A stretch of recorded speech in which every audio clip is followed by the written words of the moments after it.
All right, today's Friday, 15th. Cleaned out the cylinders for the final time. Ran it up and down a few times. Okay, today's Friday, 15th. I cleaned out the cylinders one more time. Reset top dead center because I had to spin it a bit. And the way I do that is with this tool here. It's made for plumbing, but works really well. So that's set. Okay, I got my tap and I cleaned out the threaded holes with the tap. And then I took a Dremel tool here and cleaned that out inside. Let's see if we can have a look in here. Not too bad. Yeah, I mean, the engine builder should have cleaned those out. I was a little surprised he didn't. But they're clean now. So I can put the head on and put the smog plugs back in. And then we're back on to timing. Okay, the next thing I had to do, these are the studs that hold the valve cover on.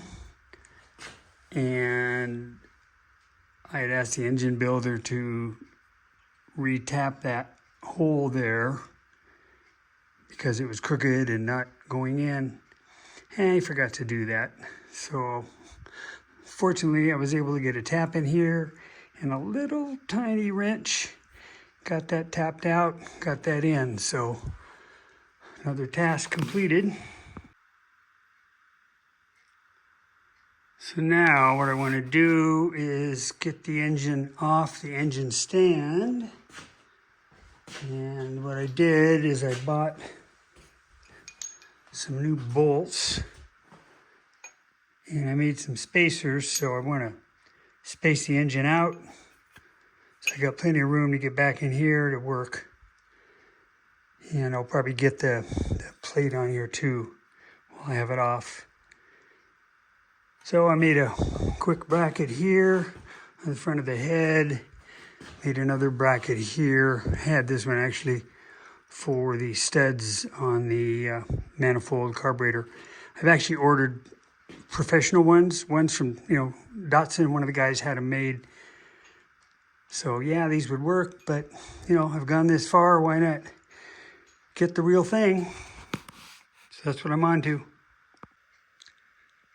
Okay, the engine's hanging. Got a couple pieces of chain here, had my S-hooks, so that's all good. Got the backing plate on here. So moving on, now I need to get the engine stand back together. Here we go. Okay, I got my new bolts and standoffs made. Bolts were long, but I knew that. So put a spacer here, bolted in, and just want to make sure that engine stand is solid. Okay, I think we're good.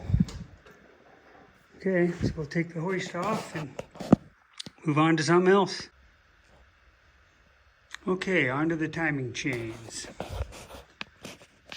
So the upper chain, that's this long one, okay, goes to the camshaft sprocket. And again, the engine builder already set it to a closed position on both the intake and exhaust valves. So you line up with a Datsun or Nissan timing chain. You line up the shiny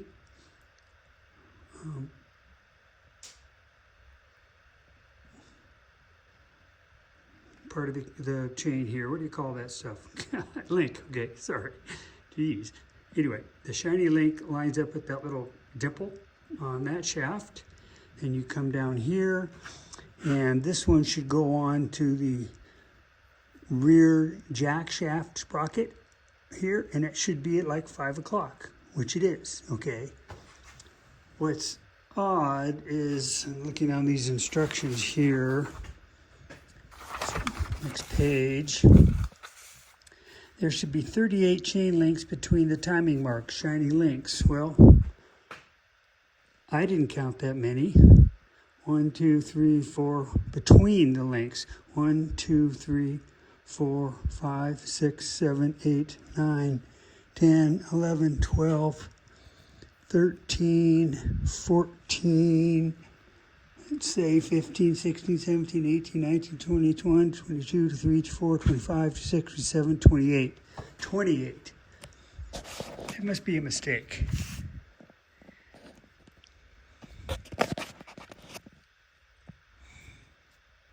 Should be, I think, 28.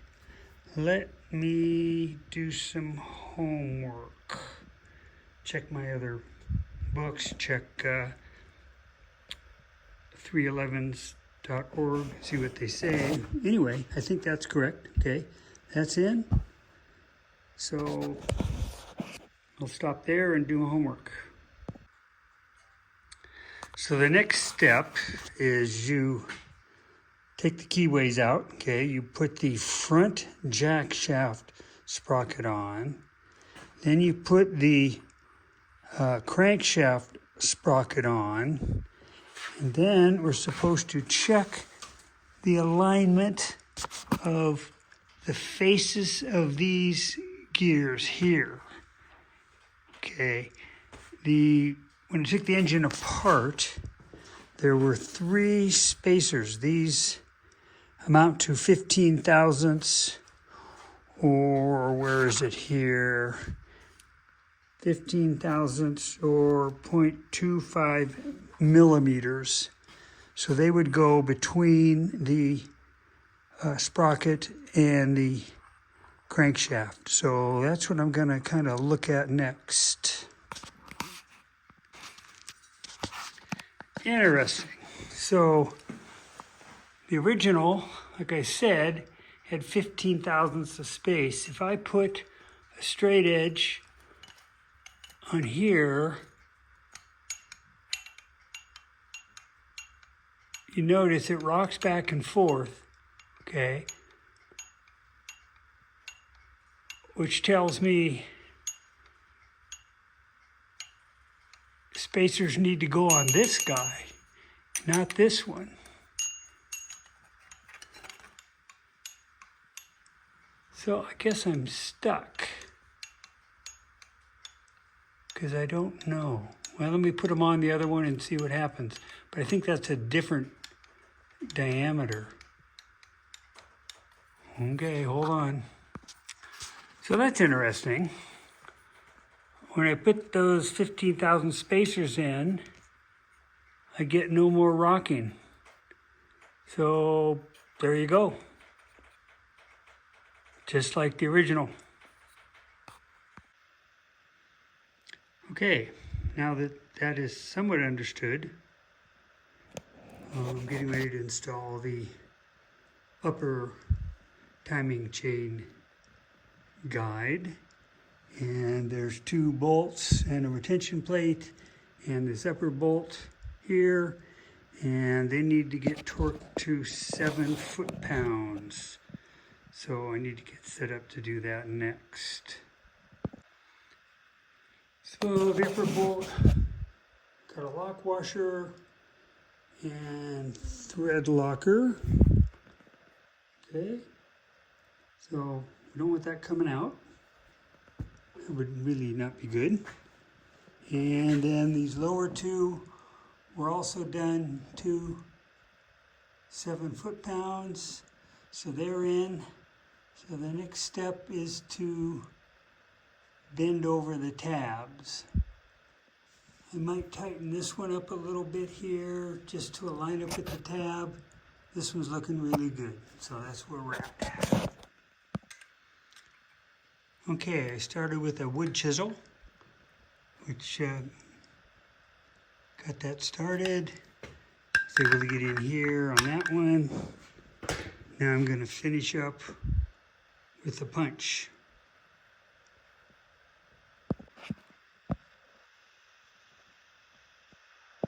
Okay, we're smashed in there pretty good.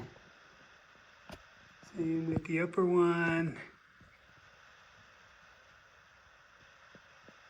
Looks kind of ugly, but it is what it is.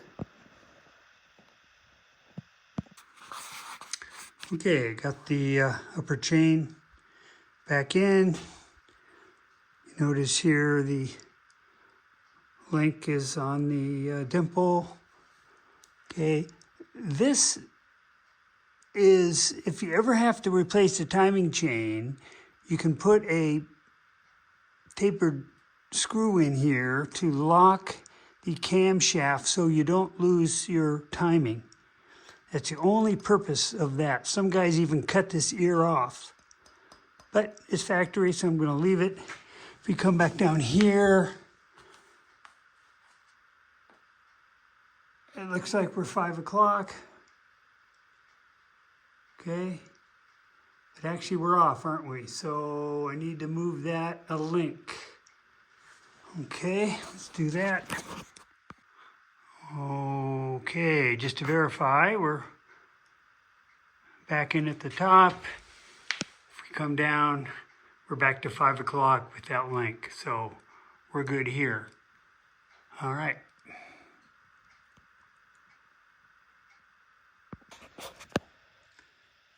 So I went to install the tensioner and I couldn't get the upper bolt in. And you can't quite see it, but that looks like a broken bolt in there. You see, let's see here. Yeah, see it? So, I gotta get that out before I can continue. That's a showstopper for today. Oh well.